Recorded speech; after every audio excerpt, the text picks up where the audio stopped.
Assalamualaikum warahmatullahi wabarakatuh.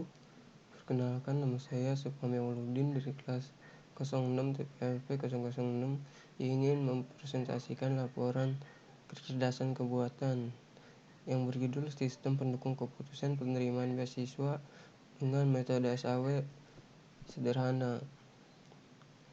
Di sini ada identifikasi masalah. Identifikasi wilayah untuk membantu dalam pengambilan keputusan bentukan beasiswa yang akan diberikan kepada mahasiswa. Tujuan dari penelitian ini adalah untuk membuat suatu sistem yang dapat digunakan untuk membantu proses pengambilan keputusan untuk menentukan penerima beasiswa menggunakan metode SAW.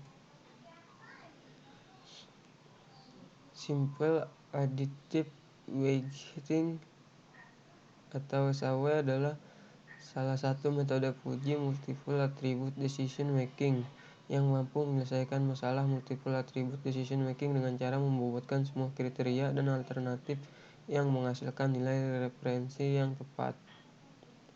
Alasan memilih metode SAW adalah dapat menentukan nilai bobot setiap atribut, kemudian dilanjutkan dengan proses perankingan yang akan memiliki alternatif terbaik dari sejumlah alternatif, dan penilaian akan lebih tepat karena didasarkan pada nilai kriteria dan bobot referensi yang sudah ditentukan.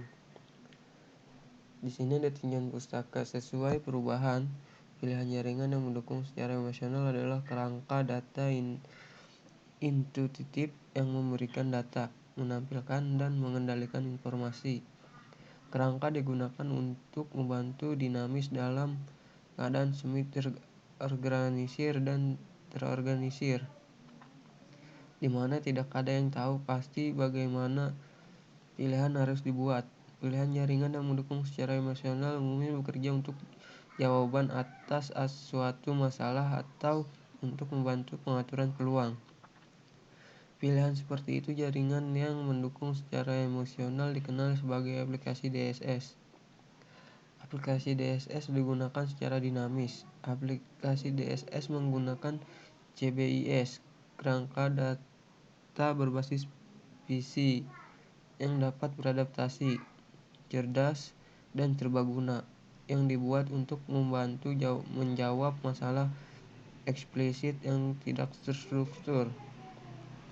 Aplikasi DSS menggunakan informasi, memberikan UI sederhana, dan dapat menggabungkan penalaran dinamis. Menurut tingkat inovasi, DSS dipisahkan menjadi 3 lebih spesifik: 1. DSS eksplisit, 2. Pembangkit SPK, 3.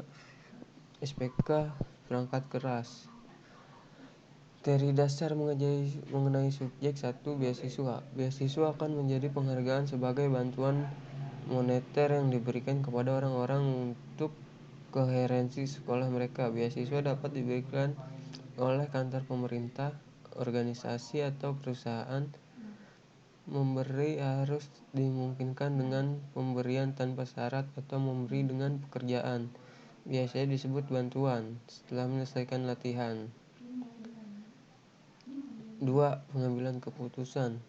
Pengambilan keputusan adalah cara memilih kegiatan pilihan untuk mencapai tujuan atau sasaran tertentu. Dinamis diselesaikan dengan cara menangani masalah melalui jalan menuju pengumpulan informasi pilihan menjadi data dan ditambahkan ke komponen yang harus dipertimbangkan secara dinamis. Teori dasar mengenai metode SAW adalah penjumlahan terbobot dari rating kinerja pada setiap alternatif pada semua atribut. Fishburne 1967, Max Cremon 1668. Metode SAW membutuhkan proses normalisasi metrik keputusan X ke suatu skala yang dapat diperbandingkan dengan semua rating alternatif yang ada. Di sini ada kelebihan dan kekurangan SAW. Yang pertama, kelebihan SAW menentukan nilai bobot untuk setiap atribut, kemudian dilanjutkan dengan proses perankingan yang akan menyeleksi alternatif terbaik dari sejumlah alternatif.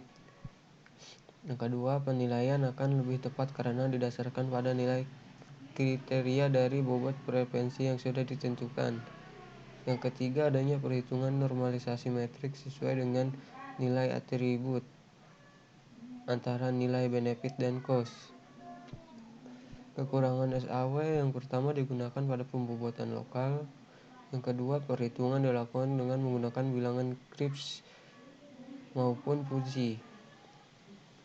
Di sini ada daftar pustakanya 8. Terima kasih. Itulah presentasi laporan kecerdasan buatan saya. Mohon maaf yang masih banyak salahnya dan kekurangannya. Wassalamualaikum warahmatullahi wabarakatuh.